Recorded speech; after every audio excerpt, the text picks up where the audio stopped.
Olá, pessoal, sejam bem-vindos a mais uma videoaula sobre direito da criança e do adolescente. E hoje nós vamos falar de um tema muito importante e que muita gente tem curiosidade de entender melhor, que é a adoção. Fiquem ligados. Então vamos lá.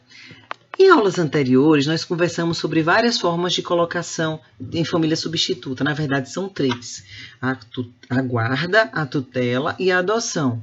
Só que a adoção ela tem uma peculiaridade muito importante, porque é a única que atribui a condição de filho ou de filha. E ela exclui os vínculos anteriores, os vínculos que existiam com a família biológica, com a família de origem para sempre.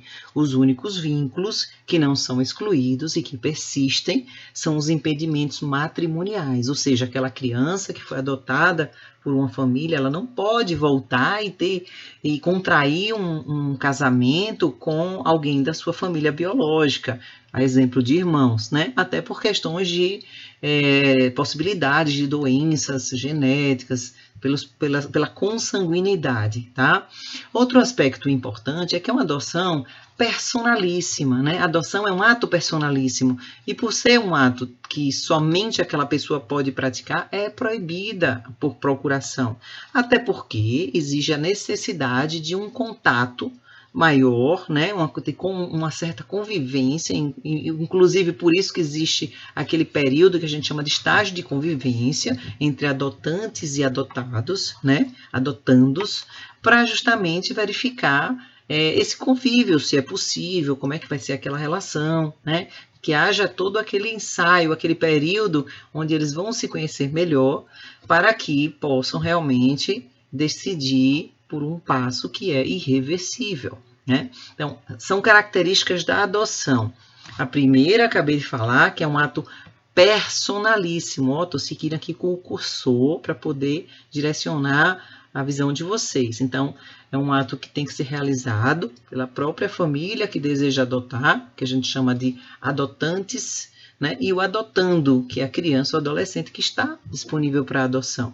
É uma medida aqui, como segunda característica, excepcional. Por que excepcional? Porque primeiro tem que esgotar todas as tentativas de preservação da criança em sua família de origem, em sua família natural, em sua família biológica. A adoção é um ato excepcional. Não se tira uma criança ou um adolescente da sua família de origem sem uma das razões legais previstas no Estatuto da Criança ou no próprio Código Civil, a não ser que a própria família não queira. Então, haja o consentimento, a entrega voluntária daquela criança, por exemplo, a mãe que está gestante e não quer aquele filho, né? E mesmo assim, tenta-se também encaminhar essa criança para a família extensa, para os parentes mais próximos, as pessoas com as quais aquela criança tem algum vínculo de afinidade, de afetividade, né? Para, na última das possibilidades, encaminhar realmente para uma família substituta, numa das três formas, como nós colocamos há pouco, e que a gente está agora valorizando, enfatizando a adoção. Ela também é irrevogável, irrevogável que não pode voltar atrás, é o que não pode ser revogado, né? Então, ela tem efeitos definitivos em relação à família natural, em relação à possibilidade de devolução. Então, quando a sentença constitutiva da adoção ela é publicada e transita em julgado, ela é irrevogável. Então, seus efeitos ali desconstituem a relação anterior, né, extingue e estabelecem nova relação com aquela família que está adotando aquela criança, né? Inclusive, não permite que seja devolvida. Há alguns casos, infelizmente, de pessoas que não têm a certeza de que queriam adotar, não seguem à risca toda a preparação, toda a orientação psicossocial, jurídica que é feita, né? E não compreende a importância, por exemplo, daquele estágio de convivência e depois que adota, quer devolver, né? Só que é um ato irrevogável e se houver aí qualquer possibilidade ou tentativa de devolução, né? Já há, inclusive, ações no sentido de entender, né, posicionamentos jurídicos no sentido de entender que cabe o dano moral, quando a criança foi adotada e é devolvida para o abrigo, para o acolhimento, tá? Bom, ela é incaducável. O que é isso? Que não se caduca, tá? Então, a morte dos adotantes não restabelece o poder familiar dos pais biológicos. Então, isso é um desdobramento da irrevogabilidade, né? Agora, em relação não ao ato em si, mas em relação à duração dele. Então, mesmo que os novos pais, que os pais que adotaram morram, não há possibilidade do status anterior ser resgatado, né? A morte deles não vai restabelecer o poder familiar dos pais biológicos. Por quê? Porque é uma medida que não pode ser revogada. Tá? Outra característica interessante é que ela é plena. A partir do momento que a criança é adotada e ela vai para o seio daquela nova família substituta, né, ela estabelece a mesma patamar, a mesma condição em relação aos filhos biológicos que aquela família, porventura, já tenha tido. Então, inclusive, a legislação proíbe que haja uma discriminação em relação à terminologia, como já houve em legislações anteriores, Código Civil, enfim, de filhos legítimos, de filhos adotivos, né? Todos os direitos que o filho biológico tem, o filho que foi adotado passa a ter, inclusive para efeito de sucessão, né? Exceto, como eu falei há pouco, ele só não pode contrair matrimônio em relação à sua família anterior, a família biológica. No mais, todo o vínculo foi extinto e torna-se pleno com aquela nova família, tá? É constituída por sentença judicial, como eu falei há pouco, tá? Então, quando é que a adoção se estabelece, né? Quando a sentença judicial transita em julgado, ou seja, não há mais possibilidade de recurso e nem de arrependimento, certo? Tudo bem até aí? Então, vamos lá. Vocês precisam entender também que existem requisitos para adoção. Existem requisitos objetivos e existem requisitos em relação aos sujeitos, que a gente chama de requisitos subjetivos.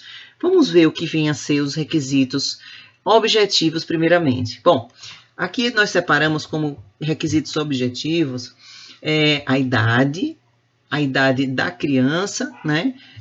Primeiro tem que ser criança ou adolescente. Dentro do Estatuto da Criança e do Adolescente se adotam crianças e adolescentes. Como eu falei a vocês, e vou aprofundar um pouquinho mais à frente, é possível a adoção de adultos, mas não pelo ECA, e sim pelo Código Civil. Mas a adoção ela é regulada, de modo geral, pelo Estatuto da Criança e do Adolescente e exige que quem pleiteia a adoção tenha no mínimo 18 anos, tá?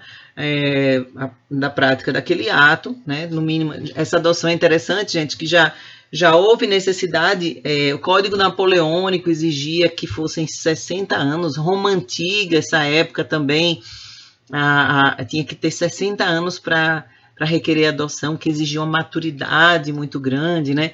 E o Código Civil de 1916 exigia aqui no Brasil que tivéssemos 50 anos para poder pleitear a adoção. Depois, em 1957, uma lei alterou essa idade para 30 anos e, a partir do Estatuto da Criança e do Adolescente, ficou estabelecido que seriam 18 anos, independente do estado civil, de ser casado, solteiro, tá? União estável, né?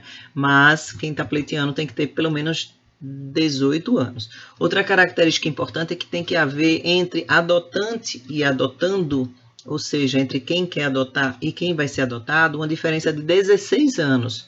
Então, tudo bem que a pessoa que vai pleitear a adoção tenha 18 anos, mas ela só pode adotar alguém até 2 anos. Por quê? Porque o ECA define como uma exigência legal uma diferença cronológica entre adotante e adotando de 16 anos, tá? Então, são requisitos de idade para evitar, por exemplo, que um jovem de 18, 19 anos adote uma adolescente de 15, 16, 17 anos. Eles teriam idades muito próximas para estabelecer condição de pai e filho ou filha, né? Isso seria complicado para esse ambiente familiar. Então, se a pessoa tem 20 anos, por exemplo, como tem que ter pelo menos 16 anos de diferença, ela poderia adotar alguém até 4 anos e por aí, e segue o mesmo raciocínio daí para frente, tá bom? A idade, outro requisito objetivo importante que a gente precisa considerar é o consentimento. Desculpa, faltou uma palavrinha aqui, consentimento dos pais, né? Se os pais consentem por exemplo, a jovem, alguém ficou grávida aí e não quer aquele filho e entende que não nasceu para ser mãe, que foi um acidente de percurso, não tem condições nenhuma, não falo em condições materiais, né? Condições psicológicas, fisiológicas, e não deseja ser mãe. Então, ela pode perfeitamente procurar a vara da infância, ela vai ser devidamente acolhida na vara, tem toda a equipe interprofissional, multidisciplinar para fazer esse trabalho, para entender as razões, enfim. Seria uma aula só sobre a entrega voluntária, que a gente chama entrega consciente, entrega voluntária, isso não é crime, crime é abandonar, né? E se há esse consentimento, o processo vai transcorrer de forma consensual, né? Não há litígio, não há necessidade de contraditório, de ampla defesa. Então, vai tramitar de forma muito mais leve, mais suave e voluntária, né? Consensual. Então, é um dos requisitos objetivos para a adoção, são os pais concordarem ou consentirem, né? E no caso de adolescente, criança, ela não tem a maturidade para definir qual é o superior interesse, né? O que é melhor para ela, mas o adolescente, ele precisa participar, sim, é obrigatório que ele seja ouvido, que ele opine, que ele concorde, né? Em querer participar disso e ir, porque seria muito complicado um adolescente passar a conviver com uma nova família sem encostar, sem concordar, sem se identificar, né? E quando os pais também estão ausentes, né? Eles desapareceram, não são encontrados, a ausência foi já declarada, né? E então também é possível que essa criança vá para adoção sem a necessidade do contraditório da ampla defesa. Agora, existe também o fato da criança ser realmente retirada da família, da convivência da família natural, por ações praticadas por aquela família que possam comprometer o desenvolvimento daquela criança, a estabilidade emocional, o crescimento saudável. Então, existe, como vocês já ouviram até numa aula anterior nossa, a possibilidade de destituição do poder familiar dentre o rol que está previsto no artigo 22 do ECA e no 1638 do Código Civil, né, que foi recentemente até atualizado. Então, nesse sentido, se não houver concordância dos pais, a anuência dos pais em entregar voluntariamente a criança, né, se não for algo voluntário, né, se for um processo contencioso, vai haver a necessidade, né, existirá a necessidade de destituição do poder familiar. Então, vai correr todo esse processo de destituição do poder familiar, certo? Para que realmente o processo de adoção possa acontecer, né? Porque seria nula uma sentença que concedesse a adoção sem que os pais dessem a anuência ou, no caso deles não concordarem, de, no mínimo, terem direito ao contraditório e ampla defesa, que são garantias constitucionais. Bom, outro requisito objetivo é o estágio de convivência. O que é estágio de convivência? É o período que a criança e o adolescente precisa conviver na casa daquela nova família, né? Para poder sentir como vai ser o dia a dia, para conhecer adotante e vice-versa, né? Porque é uma via de mão dupla. Não é só a criança que tem que se adaptar àquela nova família. A família também tem que se adaptar àquela criança, ao dia a dia, como as birras, criança dá trabalho, criança tem suas peculiaridades. Então, é muito importante que esse estágio de convivência, na verdade, é essencial, é um requisito, né? Para que justamente eles tenham certeza daquele passo, que é um passo muito sério, como falamos há pouco, é irrevogável, né? E incaducável. Então, as pessoas precisam realmente ter certeza, ter a convicção de que querem dar aquele passo, né? Que há o desejo de filiação muito grande, há uma condição de criar, que seja que aquela convivência tenha afetividade, preencha condições de uma boa digamos assim, de um dia a dia saudável, né, do ponto de vista fisiológico, do ponto de vista psicológico, do ponto de vista do amor, do afeto, né, que eles se entendam, se gostem. Então, esse estágio é extremamente importante, né? Ele, nas adoções aqui no Brasil, ele é de 90 dias e ele pode ser prorrogado se houver necessidade de mais um tempo para poder ter certeza. Ele, é possível que prorrogue por igual período, como também é possível que ele seja até dispensado, se, por exemplo, aqueles pretendentes à adoção, né, aqueles casais, ou enfim, quem está pleiteando a adoção, já tenham uma guarda legal, uma tutela, né? Mas a gente está se referindo à guarda de direito, não àquela guarda de fato. Então, a criança já está sob a guarda daquela família, já convive com aquela família, então já consegue comprovar aquele vínculo de afinidade, de afetividade, já consegue comprovar ali o estágio de convivência sem a necessidade de um novo período, tá? E outro requisito objetivo previsto na lei é o prévio cadastramento. Então, em tese, todas as pessoas que desejam adotar têm que passar pelo cadastro, tem que se habilitar para esse cadastro, fazer parte desse cadastro, né? Existem pouquíssimas exceções, nós vamos comentar a seguir, né, de situações onde não há, por exemplo, a necessidade da pessoa estar numa fila, né? Como é que isso pode acontecer? Por exemplo, vou só antecipar aqui para vocês. Digamos que eu tenha tido um filho num casamento, fiquei viúva e eu estou com um novo companheiro em união estável ou casada, casei pela segunda vez, e ele desenvolveu um afeto muito grande por minha filha, e ele desejaria colocar o nome dele na certidão dela, ser pai mesmo, não somente do ponto de vista afetivo, mas ter todas as prerrogativas de um pai no documento.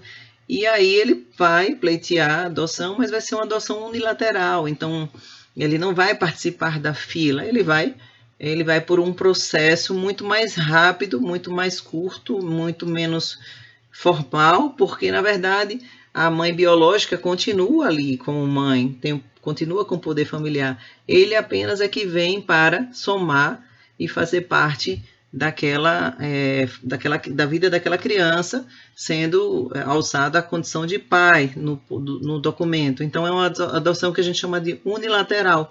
Nesse caso, não teria sentido essa criança, por exemplo, ficar numa fila cadastrada, né, e ele participar de uma fila, porque, na verdade, é algo já direcionado para uma criança que já tem mãe, que só vai passar a ter um pai, porque o pai já faleceu, ou até de forma multiparental, ter alguém a mais na sua certidão de nascimento. Bom, existem também requisitos subjetivos. Esses requisitos subjetivos, eles dizem mais dos sujeitos, né? Por isso que o nome é subjetivos, dizem respeito aos sujeitos, ao adotante e ao adotando, né? Ao futuro pai, futura mãe e a futura criança. Então, um dos requisitos exigidos na lei é a idoneidade do adotante. Então, tem que ser uma pessoa idônea, né? Então, parece até uma coisa óbvia, mas precisa se analisar o perfil, a boa-fé, né, de quem está pleiteando a adoção, as causas que motivaram aquela adoção, porque existe a possibilidade de tráfico de criança. A criança pode ser exposta a uma condição de risco, então a idoneidade e analisar tudo isso garantir a proteção integral dessa criança, desse adolescente, garantir o superior interesse dele, né? Os motivos legítimos que levaram a essa adoção. Por que essa adoção? Por que aquela família quer adotar? Por que aquele casal quer adotar? Por que aquele homem, aquele rapaz quer adotar? Né? Quais são os motivos que levaram a isso? Então, são requisitos mais subjetivos, né? O desejo de filiação daquela família, como é que é isso, por que surgiu isso, como é que eles encaram, né? Então, tem uma equipe que faz todo o levantamento e o acompanhamento dessa condição para entender realmente se há reais vantagens para o adotando, se vai ser bom para aquela criança conviver com aquela família, com aquele homem, com aquela mulher, né? Com quem está pleiteando. Então, vão sopesar as vantagens, vão analisar o perfil socioeconômico, psicológico. Então, para verificar se há realmente uma estrutura mínima para criar aquela criança, para educar aquela criança, para que ela cresça num ambiente saudável. Então, por isso que a lei fala em reais vantagens para o adotando, e quando a gente fala em vantagens, vantagens em todos os sentidos.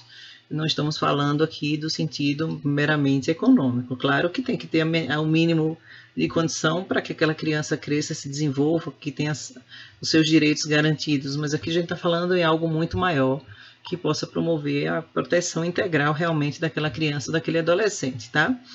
Então, e se houver, por exemplo, um conflito, um choque de interesses nesse processo, sempre tem que prevalecer os interesses do adotando, né? Que constituem, digamos assim, eles constituem a parte mais vulnerável da relação. Então, o que vai ser melhor para o adotando? É ser adotado por aquela família ou não? Permanecer na condição que está, esperar um pouco mais, né? Então, tudo isso vai ser realmente sopesado, né? Há também algumas questões importantes que precisam ser consideradas. Por exemplo, quem não pode adotar? Existe uma limitação? A gente já falou que quem pode adotar? Qualquer pessoa que tenha no mínimo 18 anos, independente da condição civil, ou seja, não precisa nem ser uma família. Basta ser alguém maior de 18 que tenha presente aquelas condições que nós conversamos, aqueles requisitos objetivos e subjetivos, né? Mas existe uma vedação, é interessante falar, uma proibição em quem não pode adotar. Então, a lei foi muito clara, o estatuto determina que ascendentes, por exemplo, os avós e os irmãos, eles não podem adotar o outro, né? Os pais morreram e o avô quer adotar a criança. Não pode, ele pode ter guarda, ele pode ter tutela, mas a adoção não, porque isso confunde toda a linha sucessória. Isso, imagine, o neto passa a ser filho e irmão dos que eram filhos, né? E como também irmão não pode adotar irmão. Ele quer proteger, ele quer cuidar, eles podem solicitar a guarda ou a tutela. A adoção não. Existe, acho que um caso no Brasil, ou são dois, né? Um em 2014, onde o STJ conferiu, afastou a legalidade, afastou a lei, porque a lei proíbe, veda a adoção por avós, mas nesse caso o STJ entendeu, né, uma situação excepcionalíssima, que vale a pena vocês pesquisarem, e concedeu a adoção para um neto, tá? O avô